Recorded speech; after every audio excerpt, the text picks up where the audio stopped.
Et si Luke Skywalker avait accepté l'offre de Dark Vador sur Bespin? Tu te souviens de cette scène mythique, ce moment où tout bascule. Vador tend la main, le souffle lourd, le regard fixe derrière son armure. Luke, je suis ton père. Rejoins-moi, et ensemble, nous régnerons sur la galaxie. Cette fois, Luke ne hurle pas. Il ne saute pas dans le vide. Il tend la main et dit oui. Dans le silence glacé de l'Empire, un nouvel apprenti est né. Palpatine sourit, convaincu d'avoir corrompu le dernier espoir de la rébellion. Mais Luke n'est pas un simple pion. Il apprend vite, trop vite. Il maîtrise la force avec une intuition que même Sidious n'avait prévue. S'il obéit, il observe aussi.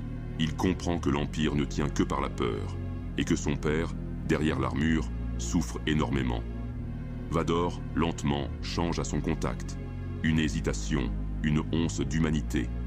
Des regards échangés, des silences lourds de sens.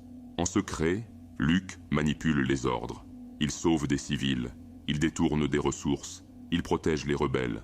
Jusqu'au jour où Palpatine l'oblige à faire un choix, tuer une prisonnière rebelle pour prouver sa loyauté. Une femme.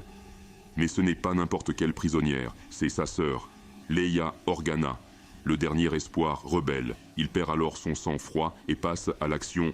Luke allume son sabre, il le pointe, non pas vers Leia, mais vers le trône. L'empereur rit, il croit encore dominer. Puis Vador entre. Il regarde Luke, puis Palpatine. Et pour la première fois depuis des années, Anakin Skywalker revient. Le combat est fulgurant, l'étoile de la mort tremble. Et lorsque le trône s'effondre dans une explosion de foudre et de métal, un père et son fils en sortent, marqués, mais vivants. Ce jour-là, l'Empire n'est pas tombé par un blaster. Il est tombé parce qu'un fils a tendu la main à son père. Et que cette fois, le père a saisi la sienne.